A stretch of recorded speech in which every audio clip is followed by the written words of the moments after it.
Assalamualaikum warahmatullahi wabarakatuh. Alhamdulillahirabbil alamin wassalatu wassalamu ala asrofil anbiya'i wal mursalin wa ala alihi wa sahbihi ajmain amma ba'd.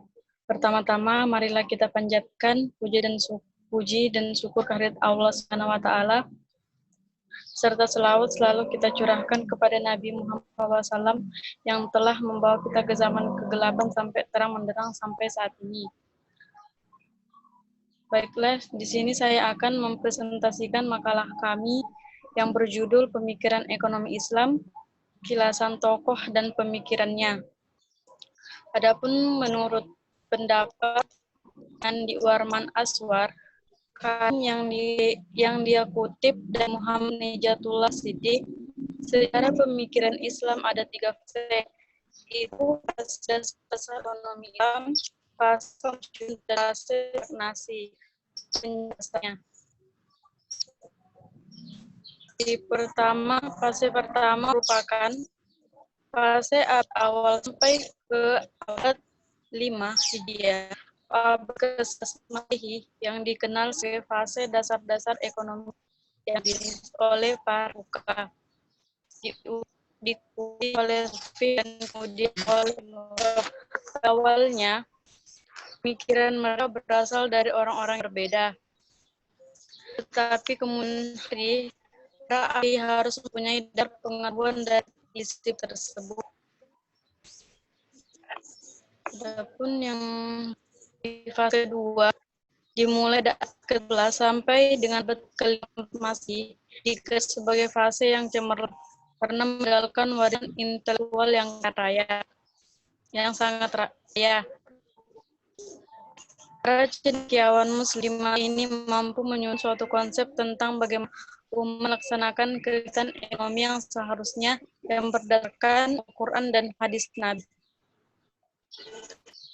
Di fase 3 yang mulai pada tahun 1446 hingga 1922 Masehi merupakan fase tutupnya pintu ijtihad yang mengakibatkan fase ini menjadi fase stagnasi.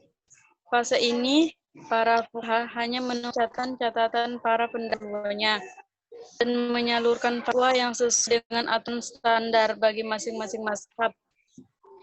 Terdapat sebuah gerakan pembaharu selama dua abad terakhir yang menyeru untuk kembali pada Al-Quran dan hadis sebagai sumber pedoman hidup. Terus di slide 2, adapun faktor pemikiran modern dalam Islam. Akhirnya pemikiran modern dalam Islam ini terbelakang oleh 2 faktor. Itu faktor eksternal yang berasal dari luar Islam sendiri dan faktor internal yang berasal dari masalah-masalah ada dalam Islam sendiri. Adapun kedua faktor tersebut adalah sebagai faktor eksternal imperialisme Barat.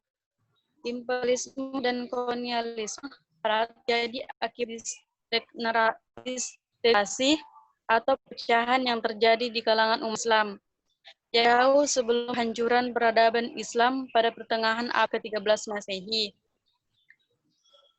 yaitu ketika munculnya dinasti-dinasti kecil yang melepaskan diri dari pemerintahan pusat kekhalifahan Bani Abbasiyah. Adapun faktor yang kedua dari faktor eksternal yang kontak dengan modernisme di Barat.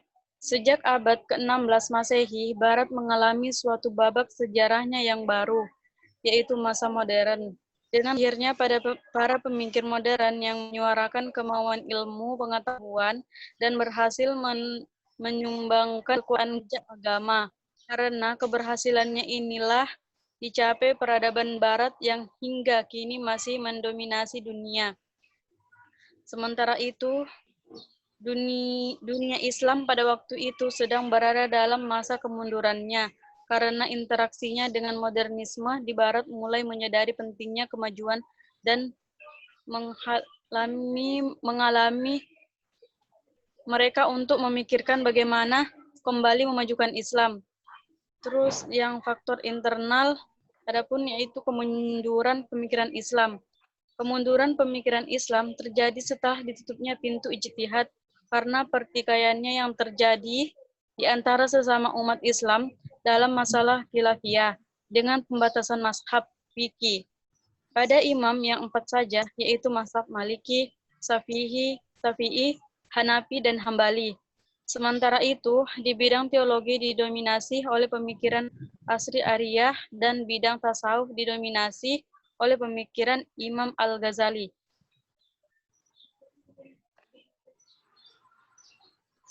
Terus faktor yang keduanya itu bercampurnya ajaran Islam dengan unsur-unsur di luarnya. Selain kemunduran pemikiran Islam, yang menjadi faktor lahirnya pemikiran modern dalam Islam adalah bercampurnya ajaran Islam dengan unsur-unsur di luarnya. Pada masa abad ke-19 Masehi, umat Islam banyak yang tidak mengenal agamanya dengan baik, sehingga banyak unsur-unsur di luar Islam dianggap sebagai agama.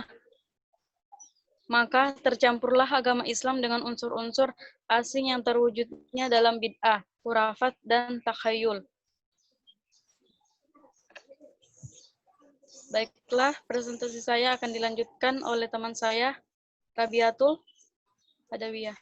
Baik, saya akan melanjutkan presentasi dari kelompok kami, yaitu sistem ekonomi pada masa pemerintahan Rasulullah SAW.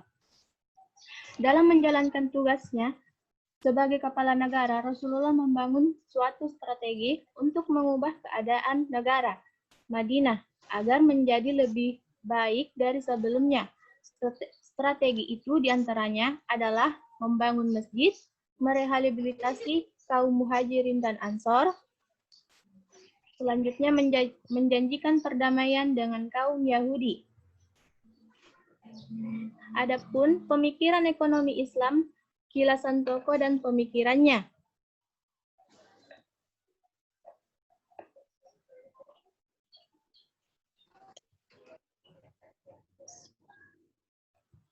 Pemikiran ekonomi Islam di sini mengandung dua pengertian, yaitu pemikiran ekonomi yang mengemukakan oleh para sarjana muslim dan pemikiran ekonomi yang didasarkan atas agama Islam. Dalam realitas, kedua pengertian ini seringkali menjadi kesatuan, sebab sarjana muslim memang mengalih pemikirannya mendasarkan pada ajaran Islam.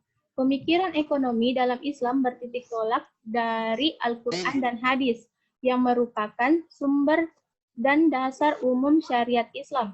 Oleh karena itu, sejarah pemikiran ekonomi Islam sesungguhnya telah berawal sejak Al-Quran dan hadis ada, yaitu pada masa kehidupan Rasulullah SAW abad ke-7 Masehi. Adapun pemikiran ekonomi Islam menurut beberapa para ahli. Yang pertama, menurut Manam 1986, ekonomi Islam adalah ilmu yang mempelajari masalah-masalah ekonomi masyarakat dalam perspektif nilai-nilai Islam. Sedangkan menurut Cisra 1996, ekonomi Islam didefinisikan sebagai cabang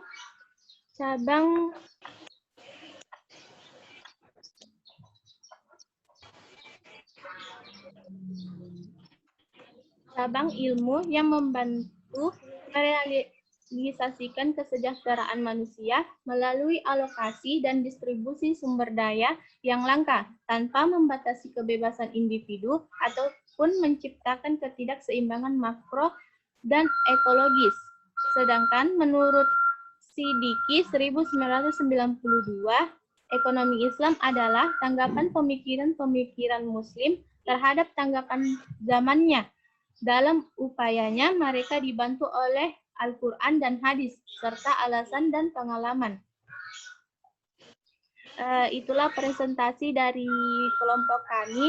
Terima kasih atas perhatiannya. Jika ada kata yang tidak baik, mohon dimaafkan. Wabillahi taufiq wal hidayah. Wassalamualaikum warahmatullahi wabarakatuh.